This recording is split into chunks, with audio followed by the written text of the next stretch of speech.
അപ്പോൾ നമ്മുടെ easy chicken കറി കണ്ടല്ലോ. വളരെ ടേസ്റ്റി ആയിട്ടും വളരെ പെട്ടെന്ന് ഉണ്ടാക്കാവുന്ന ഒരു ഐറ്റമാണ്.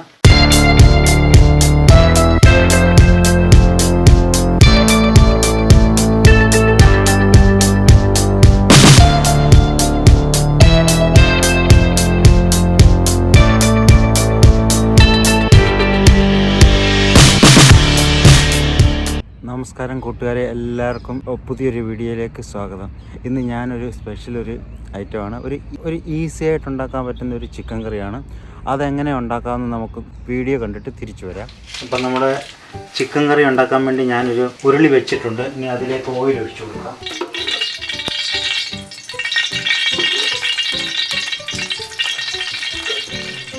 ഓയിൽ ഏകദേശം ചൂടായിട്ടുണ്ട്. ഇനി നമുക്കതിലേക്ക് ഇഞ്ചിയും വെളുത്തുള്ളിയും ചോപ്പ് ചെയ്തത് ചേർത്ത് കൊടുക്കാം.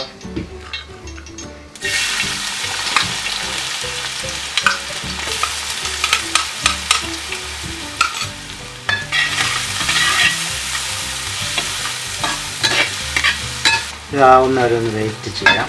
ഇപ്പോൾ വെളുത്തുള്ളി ഏകദേശം ബ്രൗൺ കളറായിട്ടുണ്ട്. ഇനി ഇതിലേക്ക് നമുക്ക് കട്ട് ചെയ്തിരിക്കുന്ന ഒനിയനൂടെ ചേർത്ത് കൊടുക്കാം. ഇതിൻ്റെ കൂടെ അല്പം ഉപ്പൂടെ ചേർത്ത് കൊടുക്കുക. അപ്പം മഞ്ഞൾപ്പൊടിയോടെ ചേർത്ത് കൊടുക്കുക.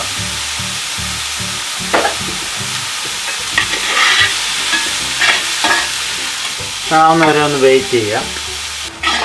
നമ്മുടെ ഉള്ളി ഏകദേശം കുക്കായിട്ടുണ്ട്. ഇനി ഇതിനകത്ത് മസാലയോടെ ചേർത്ത് കൊടുക്കുക. മുളക് പൊടി ഒരു 2 ടേബിൾ സ്പൂൺ, മല്ലിപ്പൊടി 1 ടേബിൾ സ്പൂൺ, കുരുമുളക് പൊടി. ഇതിൻ്റെ കൂടെ ഈ ടൊമാറ്റോയുടെ ചേർത്ത് കൊടുക്കുക.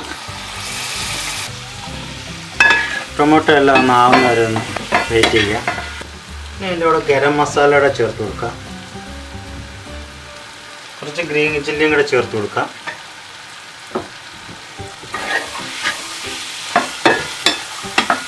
ഇനി ഇതിൻ്റെ കൂടെ ചിക്കനൂടെ ചേർത്ത് കൊടുക്കുക. നന്നായിട്ടൊന്ന് മിക്സ് ചെയ്ത് കൊടുക്കാം.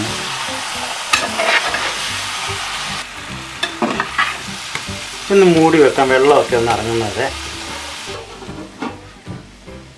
അപ്പോൾ നമ്മുടെ ചിക്കനൊക്കെ ഒന്ന് തിളച്ച് വെള്ളമൊക്കെ ഇത്ര ഇറങ്ങിയതേ ഉള്ളൂ. അപ്പോൾ കുറച്ചുകൂടെ ചാറ് വേണം. അതിന് കുറച്ചുകൂടെ ചൂടുവെള്ളം ഞാൻ ഒഴിക്കുന്നുണ്ട്. പിന്നെ 2-2.5 കപ്പ് ചൂടുവെള്ളം ഒഴിച്ചിട്ടുണ്ട്. ഇതൊന്ന് മിക്സ് ചെയ്ത് വയ്ക്കാം. ഇനി ഒന്ന് മൂടി വെച്ച് കൊടുക്കാം. കുറച്ച് കറി ലീഫ് കൂടി ഇട്ടേക്കാം. അപ്പോൾ നമ്മുടെ ചിക്കൻ കറി ഏകദേശം റെഡി ആയിട്ടുണ്ട്. ഇതിൻ്റെ പുറത്ത് മല്ലിയിലേക്ക് ഇട്ട് നമുക്ക് സർവിങ് ബൗളിലേക്ക് മാറ്റാം. അപ്പോൾ നമ്മുടെ ഈസി ചിക്കൻ കറി കണ്ടല്ലോ. വളരെ ടേസ്റ്റി ആയിട്ടും വളരെ പെട്ടെന്ന് ഉണ്ടാക്കാവുന്ന ഒരു ഐറ്റമാണ്. മസാലകളൊക്കെ കുറച്ച് ഉണ്ടാക്കാൻ പറ്റുന്ന ഒരു ഐറ്റമാണ്. നിങ്ങളെല്ലാവരും ഇത് ട്രൈ ചെയ്ത് നോക്കണം. അപ്പോൾ നമ്മുടെ ചിക്കൻ കറി കണ്ടല്ലോ. നിങ്ങൾക്ക് എല്ലാവർക്കും ഇഷ്ടപ്പെട്ടെന്ന് വിശ്വസിക്കുന്നു. ഇനി ഒരു വീഡിയോ ആയിട്ട് വരുന്നത് വരെ ബൈ. ഈ വീഡിയോ നിങ്ങൾക്ക് ഇഷ്ടപ്പെട്ടെങ്കിൽ സബ്സ്ക്രൈബ് ചെയ്യാൻ മറക്കല്ലേ.